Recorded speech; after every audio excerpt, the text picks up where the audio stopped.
आज नाशिकमध्ये जो आम्ही वचननामा जाहीर केलेला आहे, का नाही करायचा तो, पण तो करायचं की नाही हे तुम्ही ठरवायचे. तुमच्या समोर सगळं घडतंय. आज जसं तिकडे बंगालमध्ये ममता बॅनर्जी यांच्या हुकुमशाही विरुद्ध रस्त्यावरती उतरल्यात, अख्खा जवळपास बंगाल रस्त्यावरती उतरलाय.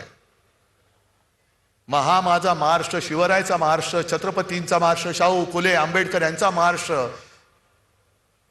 यांच्या दडपशाहीच्या विरुद्ध शेपूट घालून आत बसणार?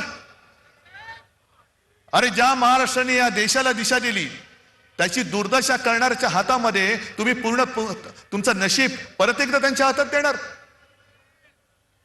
हा वचननामा आहे, नुसता छापलेला कागद नाही रंगीत, तो आमचा ठाकरेंचा शब्द आहे.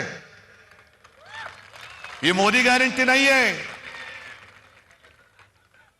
बोगस मोदी गॅरंटी नाहीये, हा ठाकरेंचा शब्द आहे. आणि ठाकरे जे बोलतात ते करतात.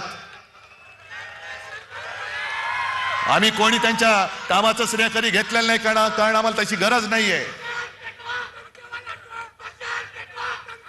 मशाल तुमच्या हृदयात पेटली पाहिजे. ज्या पद्धतीने यांचा कारभार सुरू आहे, ज्या पद्धतीने यांचा कारभार सुरू आहे, बिनविरोध निवडणुका जिकडे झाल्या, तो राहुल नार्वेकर विधानसभेचा अध्यक्ष, विधानसभेमध्ये अध्यक्ष असल्यानंतर विधानसभेत त्यांचा अधिकार असतो, आणि विधानसभेचा अध्यक्ष, लोकसभेचा अध्यक्ष, राज्यसभेचा अध्यक्ष हा पूर्णपणे निष्पक्षपातीपणाने वागणारा पाहिजे. आणि आमच्यावरती घराणेशाहीचा आरोप करणारे भाजपा या राहुल नार्वेकरांच्या घरातले 3-3, 4-4 जणांना उमेदवारी देत आहेत, आणि तो समोरचा उमेदवार त्यांनी अर्ज मागे घ्यावा म्हणून अधिकाराचा दुरुपयोग करणारा राहुल नार्वेकर निवडणूक आयोगाला चालून जातोय. तरी सुद्धा चालतंय. आम्ही जरा कुठे काय केलं तर निवडणूक आयोग लगेच हातोडा घेऊन बसलेला असतो. पण यांनी काही केलं तरी काही करत नाही, कारण निवडणूक आयुक्त शेपूट घालून बसलेला आहे. ही लोकशाही नाही, ही झुंडशाही आहे. ही झुंडशाही आहे. आणि आज जर का आपण उठून उभे राहिलो नाही तो उद्या वरवंटा असा फिरेल की पुन्हा एकदा इंग्रजांपेक्षा जास्त 150 वर्षापेक्षा यांच्या गुलामगिरीत आपल्याला राहावं लागेल.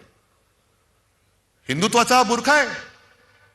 कारण हा जर का बुरखा नसता तर तपोवनातली झाडं यांनी कापली नसती आणि बिल्डरला ती जागा दिली नसती.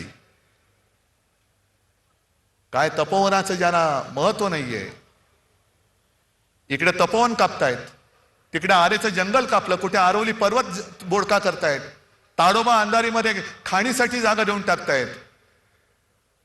हे सगळं राजकारण आजूबाजूला शिजत असा विचार करू नका. अरे ताडोबाला झालं, आमच्या नाशिकमध्ये तर नाही ना झालं. अरे मुंबईत झालं, आमच्या नाशिकमध्ये तर नाही ना झालं.